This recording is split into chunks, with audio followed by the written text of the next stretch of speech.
Let me introduce myself. My name is Jay, and joining me here is Chris Awesome. We're both working with Operations Dashboard development team. So today we're going to talk about Operations Dashboard, the app itself. Before I get started, actually, Move the mic up here. It's hard to hear you back here. I couldn't hear? Oh. Sorry. Is it better? Okay, awesome. No? No.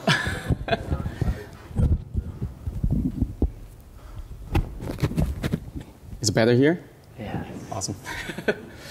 Okay, I would like to do a quick survey first. How many of you are just brand new to Operations Dashboard app? Most of you guys, great. Good to see so many new users. Because this is a kind of an introductory level of technical workshop. As you can see from the agenda, we're going to give you an overview, and we're going to dive deep into the demos on how to use an Operations Dashboard. What can you use it for? And we're going to guide you through all these detailed steps on how to create and configure a operation view for your organization. After that, we're going to spend probably 5-6 minutes talking about the road ahead. Some of you probably already know exactly we're working on a next generation of our app. So it's a brand new app. It's not ready for release yet, but we want to give you some information about that. And then Q&A.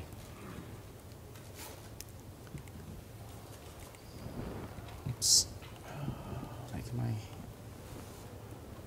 Oops. Sorry, but it seems like my computer freezes. Okay. I guess I have to.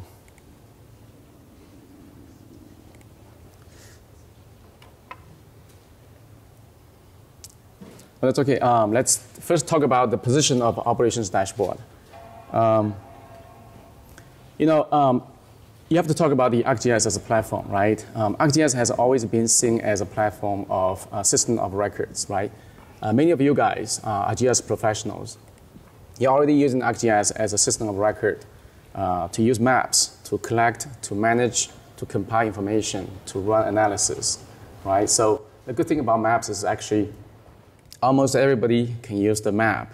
Take a look at the map and get something useful out of it. It could be as simple as taking a look at the map and get the location of your company's customer location, or as complicated as running the, like say, global climate change on different ecosystems to get a better understanding of the Earth's evolution. So let me.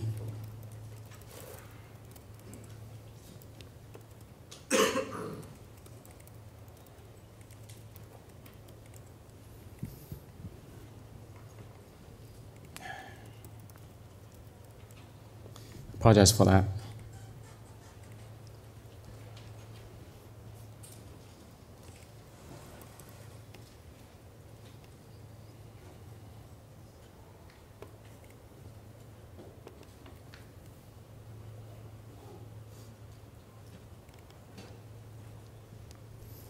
But as of today, actually, a system of record is not enough. Actually, to make sure that the system of record is more valuable, the information it holds needs to be shared to a broader audience in a more collaborative way.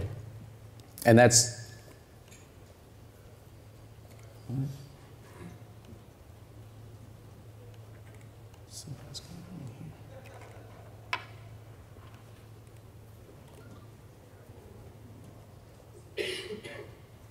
can you bring up your slides? Your slides? What's the problem? Do I have the slides? Yeah. You have it? No. I got some problems with mine.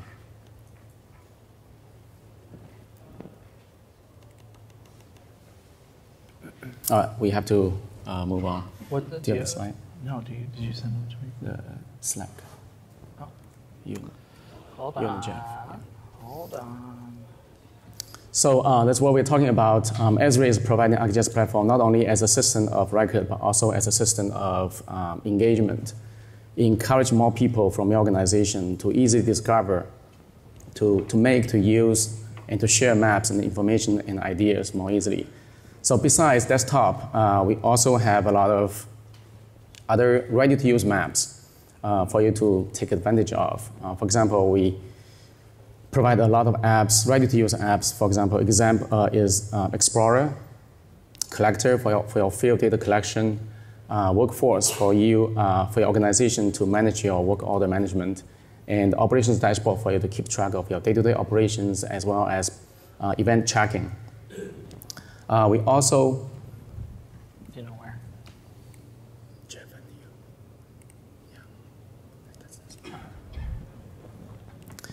We also provide, as a platform, we provide web app templates and web app builder for you to customize the app. So if you have a specific business unit you want to serve and you want to customize the app to their needs, you can leverage those as well. And many of these are available through ArcGIS Online Marketplace or your portal for ArcGIS. So, yeah, go next. Next. Great. Thank you, Chris. Apologize for that. So let's talk about Operations Dashboard. What is Operations Dashboard? Well, first of all, it's a free app. It's easy to use. It's configured and this is by design to let your organization keep track of your day-to-day operations as well as planned or unplanned events. Some examples is like day-to-day operations. If you're a ferry company, you probably want to keep track of a real-time location of your ferries and keep track of how many ferries are late, keep track of how many passengers are on board right now, and things like that.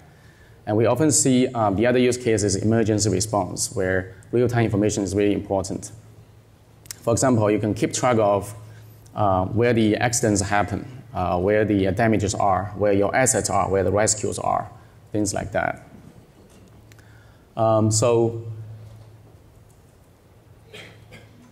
So how do you create an operation view? That's the purpose of the operation view, but how do you do that?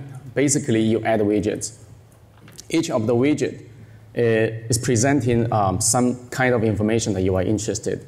So very often, as a GIS system, actually, we provide map widget. You often see a map widget.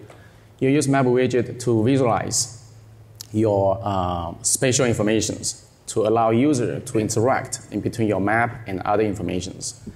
Besides that, we also provide probably a bunch, about 12 of the other building widgets for you to leverage in your view. For example, you can pull in a list widget listing all your important assets you want to keep track of. We also provide a set of charting widgets. For example, you can create a bar chart or pie chart or histogram.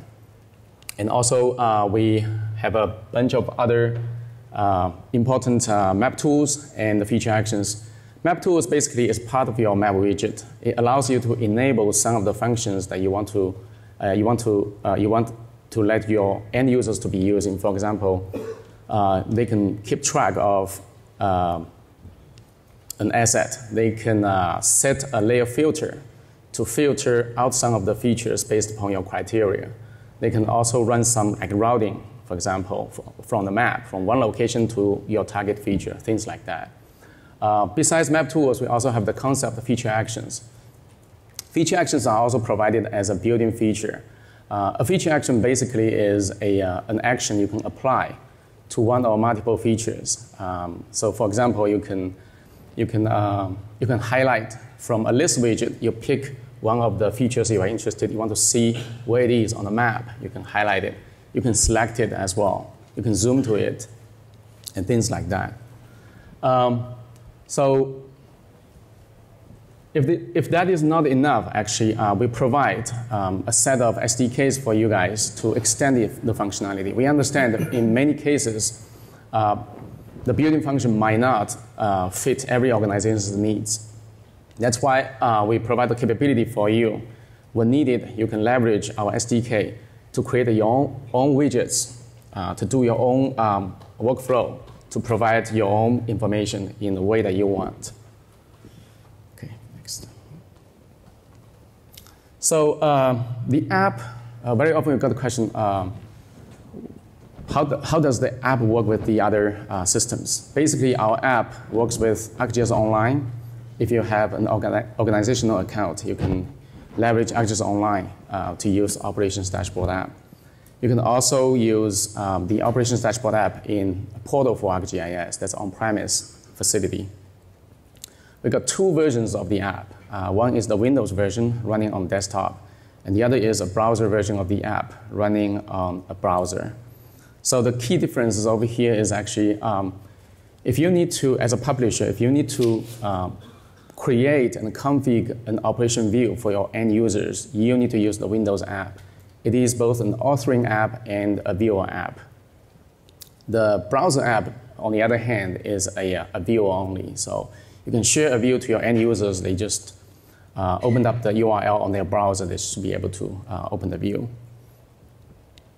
There are two types of scenarios in terms of what kind of views are supported.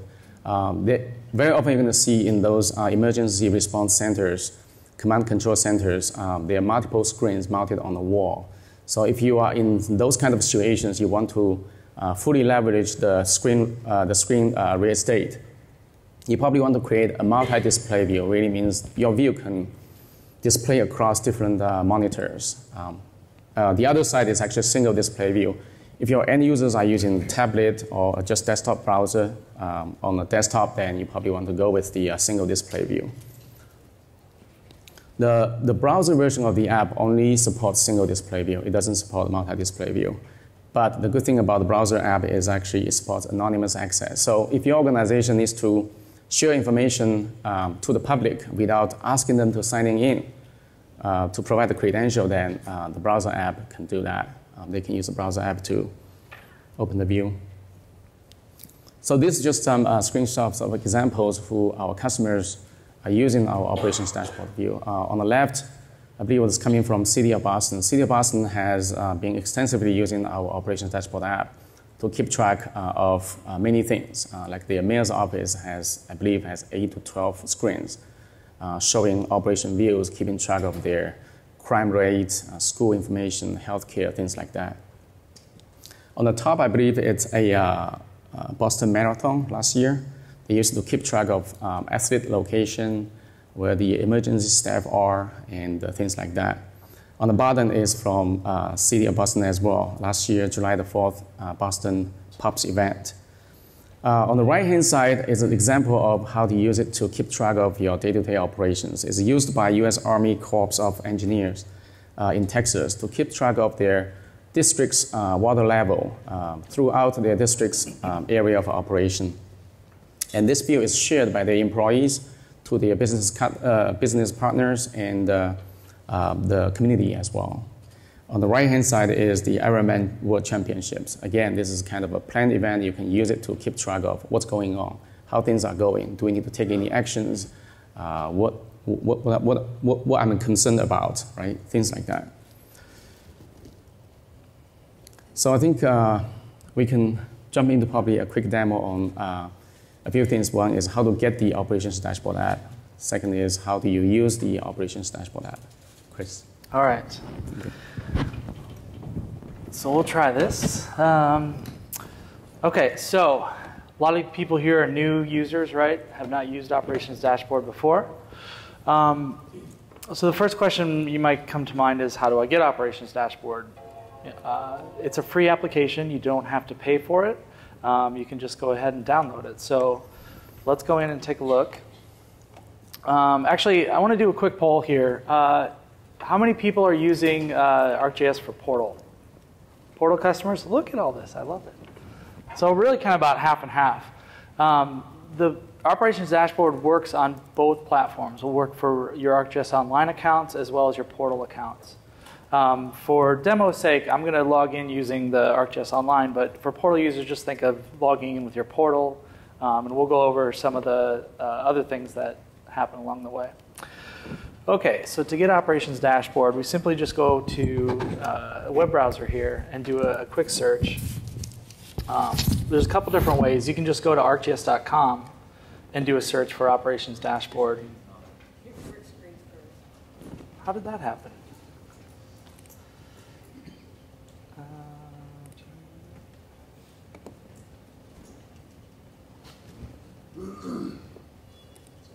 Desktop right now? Yeah, it's my desktop. Bring up your screen. it's me. So probably click and bring up the duplicate.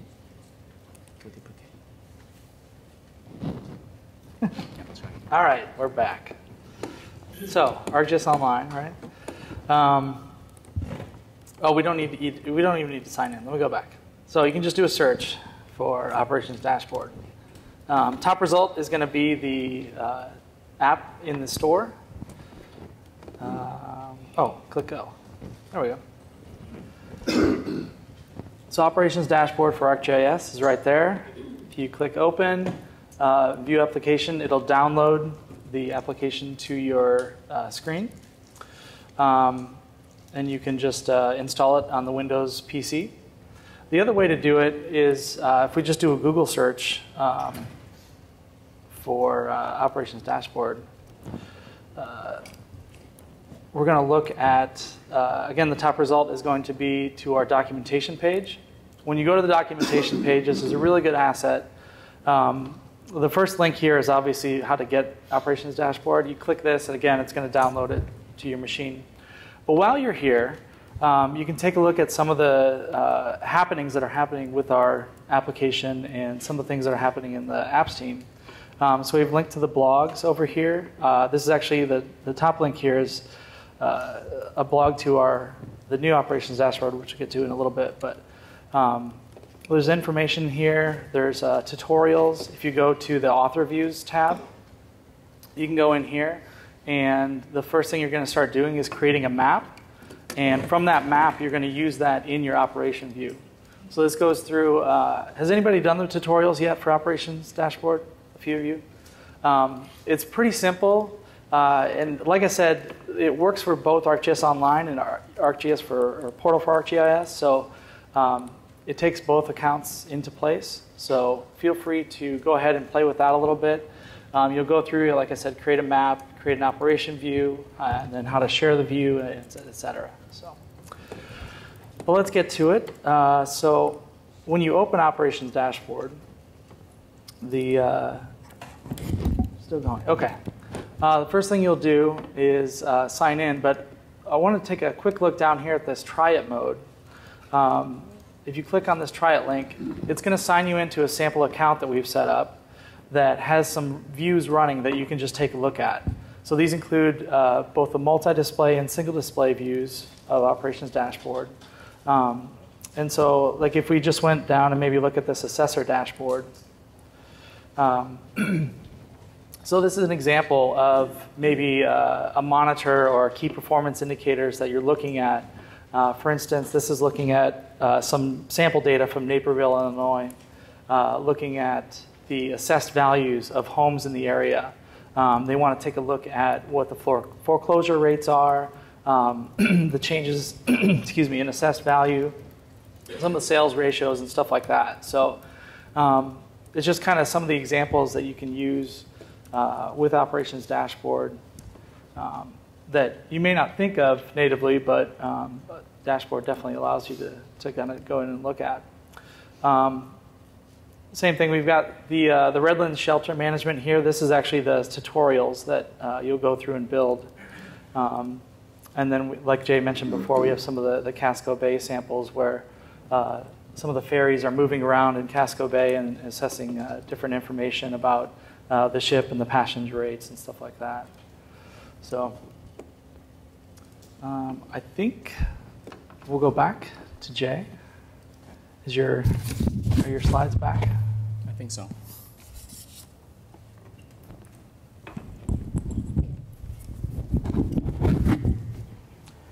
Okay, thanks, Chris. One thing I want to add to his demo is actually very often I see a lot of our users being challenged by the fact that how do you deal with real-time data, right?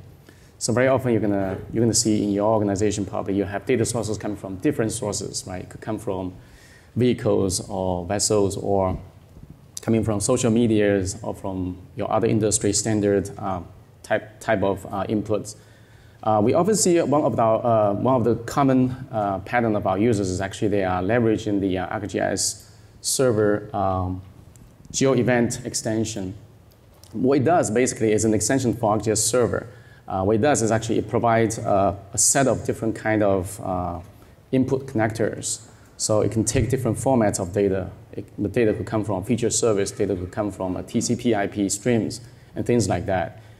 And at the other end, actually, it outputs data to a different type of sources. For example, it could output your data to a feature service. It write data to a feature service. It write data to other streams, like TCP IP streams and things like that. In between, it provides a bunch of functions for you to kind of ETL. So you can do some massage on the data. You can do some calculations on the fields and output only what you need. You can strip down some of the fields that you don't even need, right? You can do some transformations, things like that. And this is a very common use scenario where our users has a lot of different type of data sources. How do you deal with that? That's one of the solutions for you. So we show you how to use an operation view, how to get the operation view, how to use it. But when it gets to a point or when you need to start thinking about how you can create an operation view, there's a few considerations over here. First is you as the publisher who is responsible for creating the view needs to understand your users correctly. What kind of information do they really want to see, right? That's their requirements. What kind of map tools do they possibly want to use? And what type of feature actions they want to use as well. One of the key features over here is actually the data sources. You need to define, because operations dashboard, if you talk about the app itself, what's the difference between the ops dashboard app and other apps like web app builder? One of the key differences is it's data driven right now. For operations dashboard, all the widgets was driven by data coming from either your web map or external data sources that you define. So think about that. Make sure that you understand what data do you want to use.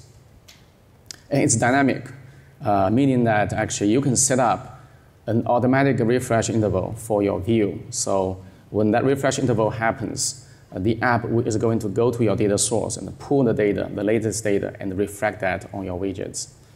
So the refresh interval could be set up in two ways. One way is you can configure that in the web map. Per layer basis, you can set up refresh interval. The second way is actually inside of an operation view, you can set up a universal refresh interval. So that applies to all the data sources you define. Again, two types of views. You need to understand where is your view going to be deployed to. It's going to be deployed to multi-screens or just deployed to one screen. So, because you need to make a choice when you start creating the view. And this is kind of a composition of all these components, data sources, how you configure it, map tools, feature actions, and a set of widgets. Let's go back to Chris and for the demo again. Okay. So let's get back into it. Oh, there's my mic. All right. So we're back into ArcGIS Online, and we're going to start building a web map. So one of the example that I want to give today is something maybe that's been happening kind of recently. Has been in the news. Some of the wildfires that have been happening in California, and particularly there's an area near Los Angeles in the called the San Gabriel complex, and there was a couple of wildfires that were happening last week actually that we were tracking and monitoring. So I wanted to build that dashboard and show you guys how to do that. So you may think, you know, how do I do that? How do I get this type of data to kind of go in there? I mean, my organization is small. I don't have a lot.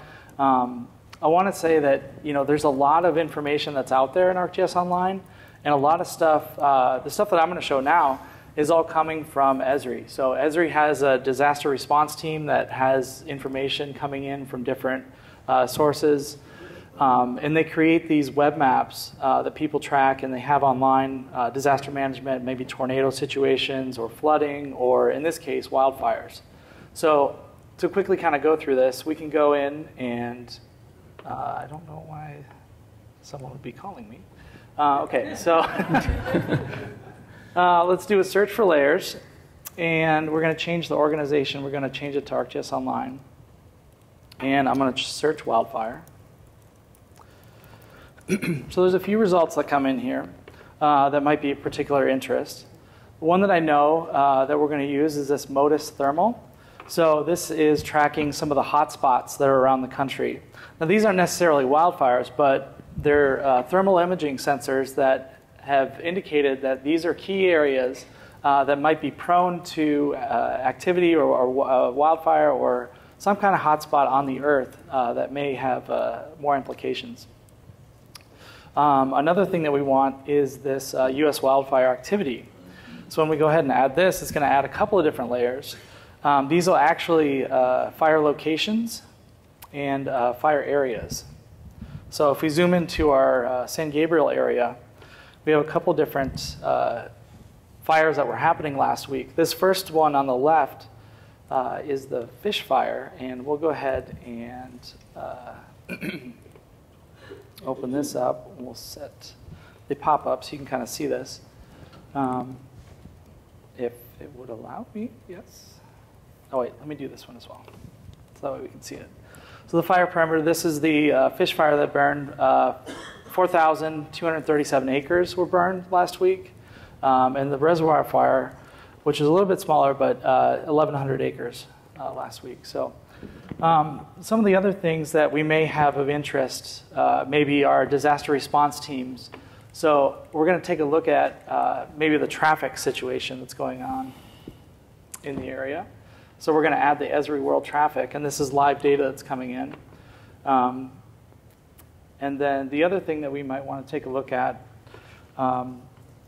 we have some ground crews that are out searching this area, and maybe they want to do some reporting. So I've got a layer here that I'm going to add that our ground crews are using for the incidents. So we're just going to add that from the web.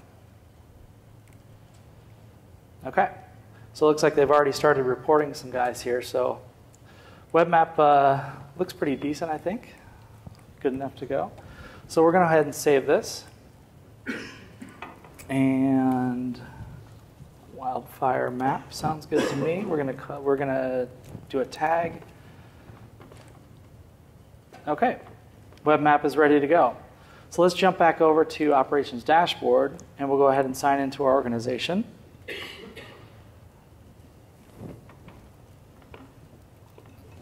And if I can sign in. Okay. So when you first sign into Operations Dashboard, you're going to see this view. Now these are all the shared views that are within your organization. You can quickly kind of search through these or filter them, but right now we're going to go through and create a new operation view. And as Jay mentioned, there's a couple different ways that you can create these views. There's either a multi-display view or a single display. So again, you want to know your audience as far as whether they're going to be looking at this on a desktop with the Windows application, or if you're actually going to be putting this out to a browser and people are going to open it that way. Because the multi-display won't have a link for the browser. But I'll show you how to get around that, okay? So don't let me forget. But for now, we'll start out with the multi-display and take a look at that. So we hit create, and we're presented with this add widget dialog. So obviously the first thing we might want to do is add a map widget.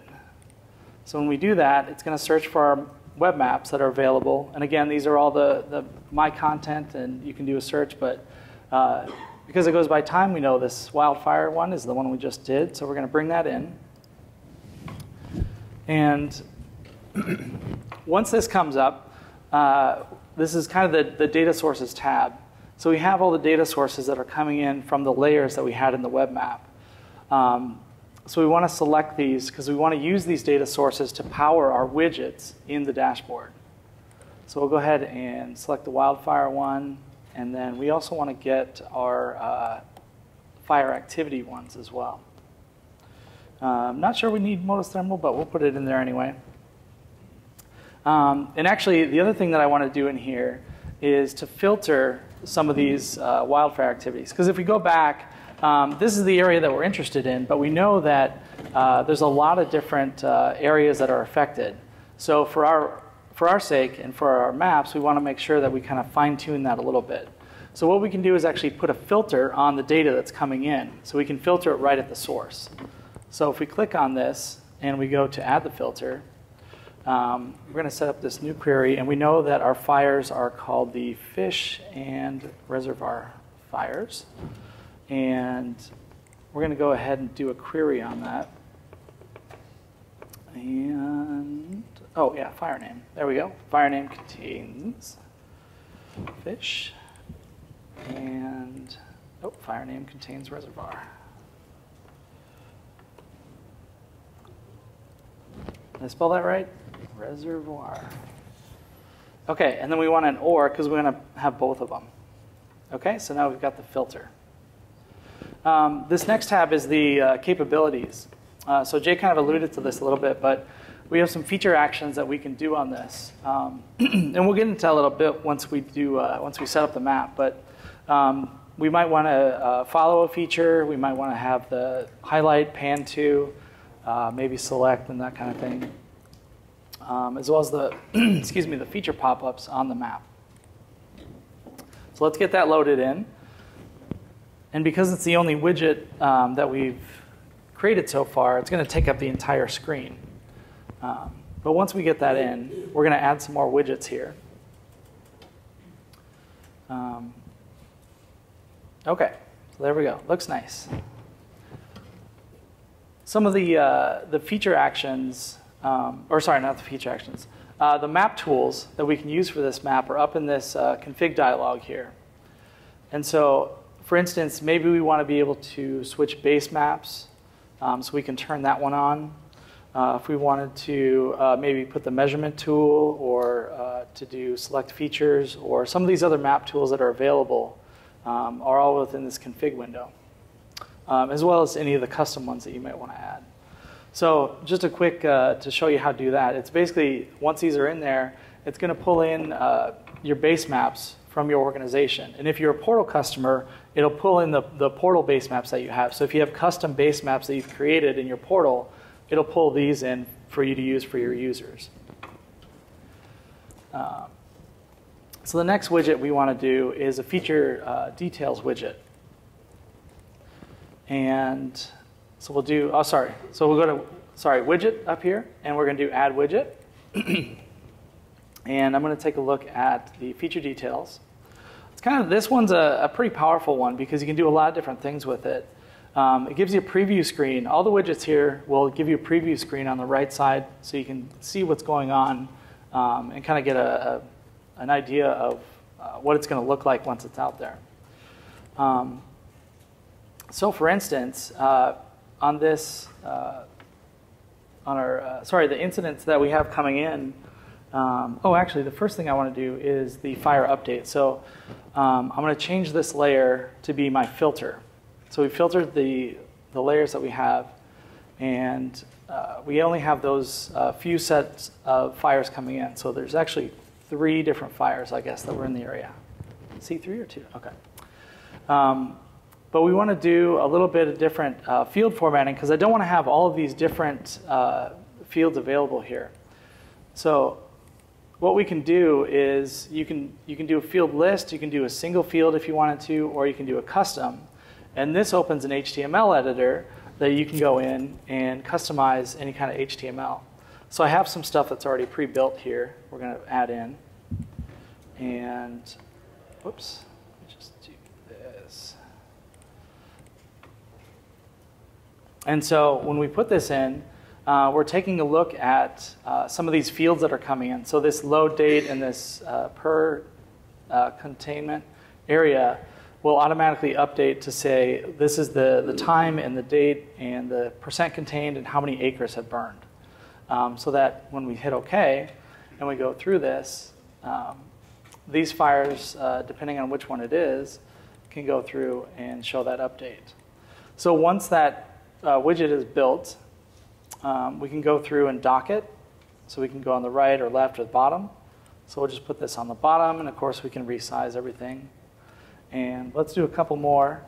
I want to do a summary widget, and maybe I want to have this is good for kind of getting different areas of maybe the acreage burned, but we want to do something a little bit nicer. And we're going to look at the filter again for this, and this is going to be acreage burned. And this is going to be a statistic of the area. And we're going to do sum, because we want to know how many acres are burned. And we'll give it a quick color change here. And then the other thing with the summary widget, you can do leading text or trailing text to make it a little bit nicer. So we're going to just say acres, whoops, burned here. Okay, so now we have a grand total of the amount of acres burned just doing a little summary widget. And so again, we'll dock that over here. Another widget that a lot of people use is the list widget. And we know that our containment teams are out in the field, and they're doing some of these updates. So we're going to configure this list, and we've got the incident report contained here. So these are incidents reported that we're going to have in. And we're going to do a sort field by the notes, and we're going to do descending. And we're going to check over to feature display. Again, this is kind of you're customizing how the look and feel of this widget. So some of the description, it doesn't have any right now, but I want to have a single field, and I want to have my notes, because I've got the officers out in the field or my ground crew looking, and they might have some additional notes on this collection. So now that we've got that, we can go ahead and dock that as well. But one of the other things that Jay mentioned that's going to be a powerful tool are these feature actions. The feature actions we enabled on when we set up the map, but you can kind of configure them to each different widget. So each widget can have its own feature actions, and we can set that up. So for instance, on this one, maybe we want to have the highlight or pan to available, and then double click, maybe it does a zoom to. So once we set that up, if I right click on this now, I have those options available. So I can go to highlight, and it's going to center the map on that location. Or if I wanted to maybe do a pan to, or I had that double click, so if I double click on this, it'll go right to that same thing. So these are the different types of feature actions that you can do with this. Let's see. So I think that's pretty good. One of the things that Jay mentioned, we have the geo event processor that works with this. So you may have events coming in out in the field, but you also may be having people use collectors. Anybody else using collector here as well? Everyone, look at this. This is great. So I'm going to attempt this as a live demo, but we'll see how this works. But I have my incident map here on my phone. It's hard to see, I guess. But so I have the same web map that's on my phone. And let's say that I'm out in the field and I'm doing this collection, and I want to add this in. So as these reports are coming in, we can go in and see these come in as a monitor to this. So we're going to do that, and I'm going to place my point kind of here, and I'm going to save it, and hopefully through the cloud and everything, everything works.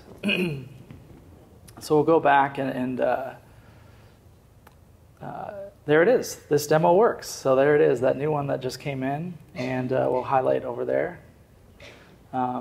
So just, you can kind of think of it as a powerful tool where people are out in the field collecting these points, and if you're sitting back at your desk or if you're a manager, you want to know the updates that are coming in, it's a quick way to show how things are happening in the field without getting too complicated at all. So once we have this, some of the things that you may want to do with it is share this to others. Now, like I said, because this is a multi-display view, it can only be shared to other desktop users. So the first thing we want to do, well, I guess we should share it. So we'll do a share, or sorry, save. We want to save the map.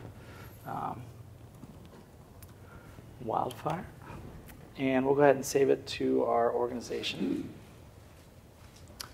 So it's going to save that view as the multi-display.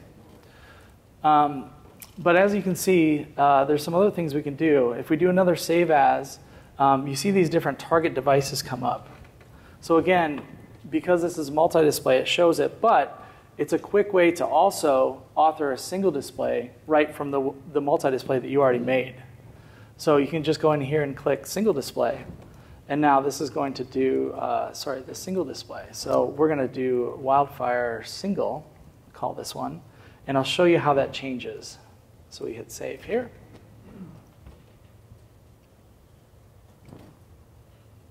And it goes back to our map, and look what happened.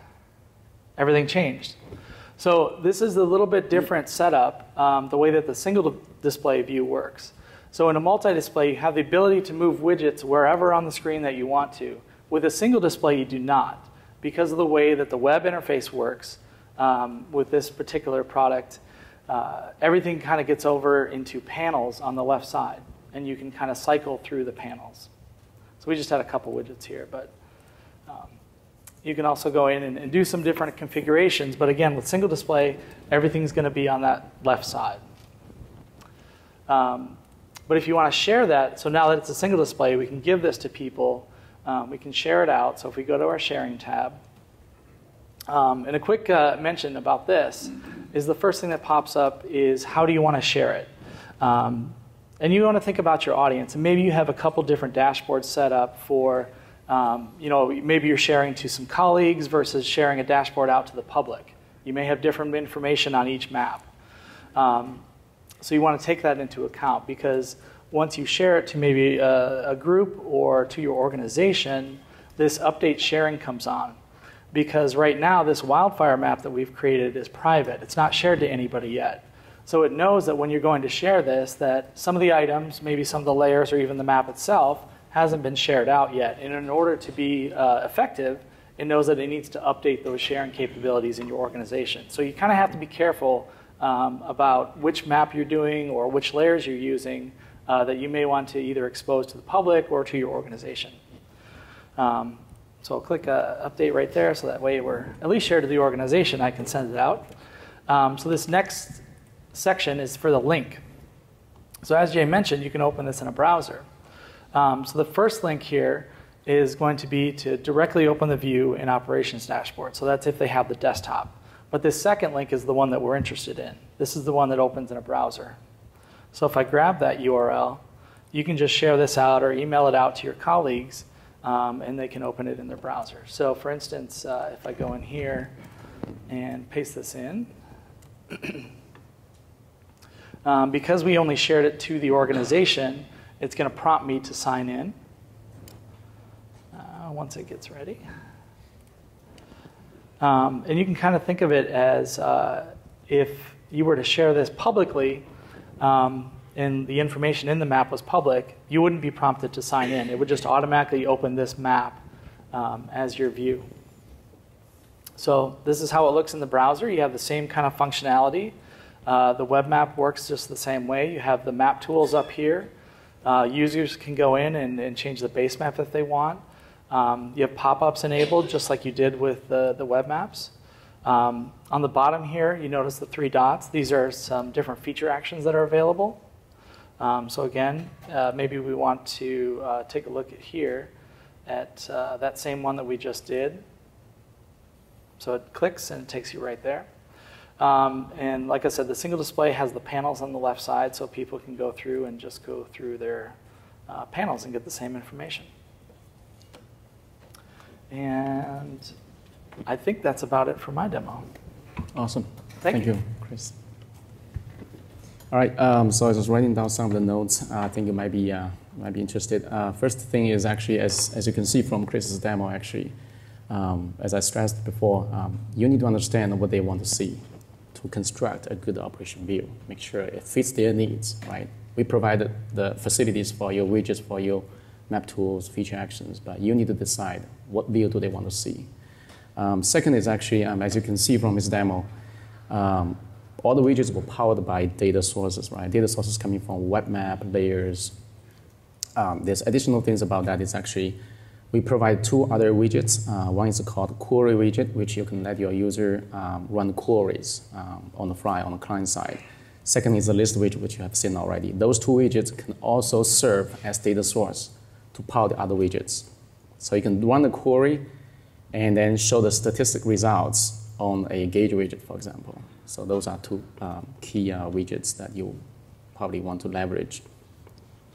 Another question we often got from our customers is really about the table support, right? You don't have everything in your map. So do we support tables? Yes, we do. We do support tables as standalone table. You can take that in as an external data sources. And you can also define refresh intervals. So if the data in your table gets updated based upon the refresh interval that you set, the Ops Dashboard app is going to pull the data automatically for you. And the only difference between external data source and the data source coming from web map is the external data source doesn't show up on your map, but all the others are the same. You can use it to power any of the widgets. Another often question we got is actually many users asking what kind of data do we support? We support feature service. The feature service could be from ArcGIS Online, could be from Portal for ArcGIS, or it could be from your ArcGIS for Server on-premise service. We also support dynamic map service coming from the same sources, and again, the table, right?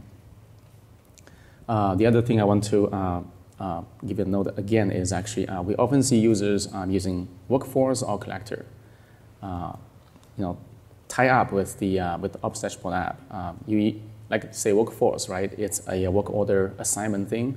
So you can assign work orders to your field workers, and you can see who is working on what, who has finished what, right? So very often I see our users using Operations Dashboard app to summarize the progress and see how things are going. Same for Collector as well, for field data collection. Okay, so that's it for the recap. So as I mentioned earlier, actually, we have two apps. We have Windows app, we have browser app. We have Windows app released a few years back, and then later on, probably about 2 years back, we released the browser version of the app. And since we released the browser version of the app, we got a lot of feedbacks, good feedbacks coming from customers saying, well, we like the browser app. And the reason is very simple. There's no deployment needed. All you need is a browser, right? Everybody has a browser on their machines right now, either tablet or phone or desktop. So we are working on our next generation of the Operations Dashboard app. It's in beta right now. It's not public beta yet, but we do plan to have, in the next few weeks, to release a public beta because we want to involve many of you guys, because you guys are the real users of Operations Dashboard. We want to hear from you and see how much you can do better in that sense. And what's good about this new Operations Dashboard app? Well, first, you don't need the Windows app to author a view anymore. We're going to let you author the view inside of the browser app. Many of the features that's missing from the Windows app, for example, the smart mapping, the labeling support, will be automatically supported in the new app. And the reason is very simple, because these features are not available simply is because we don't have those things available in our underlying WPF API being used by a Windows version of the dashboard. But since we switch over to the browser, the new browser app, we're using JavaScript API. All these features were available already, so that's a good thing. The other good thing we trying to make is actually, the pretty big thing is actually we try to bring in the flexible docking system. As you see from the Windows app, Chris just demonstrate how you can dock the widgets everywhere in the screen on the multi-display view, right? But browser doesn't support it. Browser only supports single display view on the left side panels. We are bringing the flexible docking system inside of the new app as well. And the good thing is actually, because it's a different app almost, so you can run side by side with your current, if your existing users using Windows version or browser version of the app, there's no interruptions. You can still use them as you are trying out the new app. So I'm going to probably spend a few minutes because we still have time, to walk you through some of the new features on the new app. So this is the URL which we host our beta app for now. And once you sign in from your organizational account, you're going to see this page. This page is what we call the home page of the new app. And the purpose of this UI is basically let you discover your views, right? As you can see over here, the views are organized in two ways. you can take a look at, by default, you can take a look at the shared views. And we have this drop-down list for you. This is organized by the groups that you have access to. So all the views belonging to different groups that you have access to is organized over here. Right? And you can also take a look at my views. It's a different. That really means that this is a list of the folders under your account that you are the owner. So as you can see, all this owner is demo apps. We also have the filter as well. You can filter out really quick. So so there's going to be a question about if I'm the if I'm the current operations dashboard user, I already have my views being created and shared to our customers. What do I do with the new view, right? With the new app? There are two types of views. One is multi-display view, and the second is the single display view, as you already have. So for multi-display view, actually, as you can see from, let me switch over to this. So this is a multi-display view, very similar to what Chris has already created. Just save a copy of that. If you open this view in the new app, you will see that it's very much like what you see in Windows, the Windows version of the app. In the new app, if you're opening in a multi-display view, we're trying to respect all these configurations and the layout as you see in the Windows app. So basically for you, for migration path, there's minimal work to do. Probably you want to adjust the size a little bit to make it look better, but basically that's it. What if it's a single display view?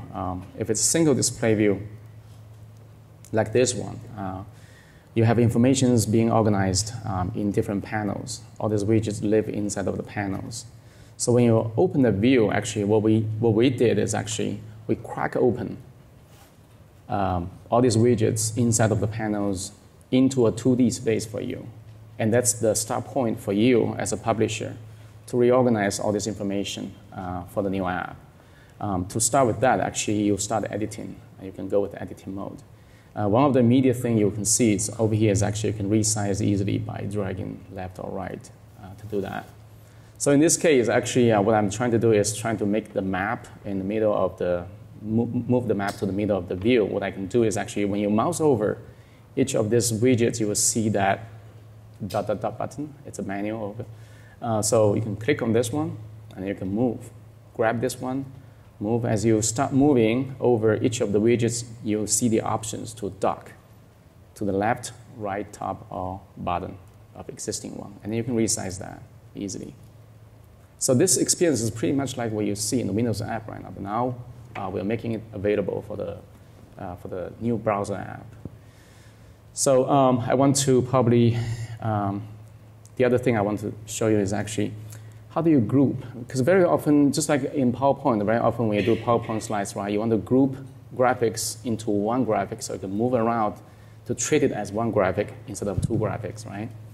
And the way to do it is actually we introduce a new shortcut key, the Shift key. As you, like say, if I want to, let's say, group this ferry details, feature details widget in this, this gauge widget, all I can do is actually click and drag while press down the Shift key at the same time. Let me see. Can I talk? Oh, okay. So probably it's grouped already, but let's try the other one. Yeah, okay, so let's say if I want to group the ferry details with behind schedule alerts, I press down the Shift key, and then I put it on the top. So right now you probably didn't see too much differences, but you can notice actually the separate line is a single line already. So it really means this is a group thing already. So when I move this around, I move both things around instead of the single widget. So this is another, we often see our customers trying to group some of the widgets into one, like say 3 gauge or 3 summary into one, so they can treat it as one. The other thing is actually if you have many other information, it doesn't fit into one screen, what can you do? you can probably do a stacking. A stacking of the widgets really means that you create tabs. You stack one widget over the other. For the user, they just need to switch on different tabs to see that information. So let's say, let me move this thing around to the summary widget. On the middle of the widget, I got the option. I can drop it over here to create a stack. So it creates tabs for you. You can rename the tabs whichever way you want. But it's a stackable widget. So if you have many more information, you can feel free to create this kind of stack of information, stackable widgets for your purpose. So this is what I have as of today. Of course, the map tools are not quite there. Not all the things are implemented in there. But as I said, in a few weeks, we're trying to release a public beta. And the way you can access to it is actually, I will encourage you to do this, is if you go to Esri.com, go to Products, see All Products, and there's an Operations Dashboard for ArcGIS. And there's a button over here called Next Generation Experiences Coming. Sign up to stay informed. You can sign up this. So once we release the public beta, you're going to get notifications to get involved and to get us feedback in terms of how you want it to be. Because you have to believe in yourself. You are the real users. You can reshape our app based upon your needs. So I would really encourage you to do that. So the 1.0 release plan is set up to be synced with 10.5 release of ArcGIS. That's probably around the end of the year. At 1.0, our goal is to reach the function equivalency as our current Windows app. So at that point of time, there shouldn't be any technical problem for you to migrate from current app to the new app. I also have a few demo theater sessions over here. Those are all about the operations dashboard. Those things are really cool, actually. Many of them are just hands-on demos. I would encourage you, if you get a chance, stop by and take a look. Those are really good. And for those of you guys who are really interested in extending operations dashboard, make sure you don't miss the Thursday 10:15 session. That's a technical work session, specifically about how to use our latest JavaScript API to create custom widgets, custom map tools, or custom feature actions to run on both Windows app and the browser app. And the last thing is, please do not forget to run the digital survey from your phone. I think this year they are all using the phone to give us some suggestions, and especially if there's any contents that you want to see but we didn't show it today, let us know so we can improve that. Thank you very much. We have a few minutes for questions. Do you have questions? Yeah. How do I control versions being pushed from Esri to my portal users? If I haven't upgraded my portal, a new version may not necessarily be backward compatible. How do I control the versions going out to my users for in-house deployment? So there are two ways. But the question is, how do you control the versions of the app when you upgrade portal, right? So when I don't upgrade portal, When I do upgrade the app. Okay, so these are disconnected actually. We support, like say, if you are using our latest app, we support portals up to 2 previous versions. So that's, there's a web page I can share with you if you want it. It lists out all this detailed version support from dashboard perspective.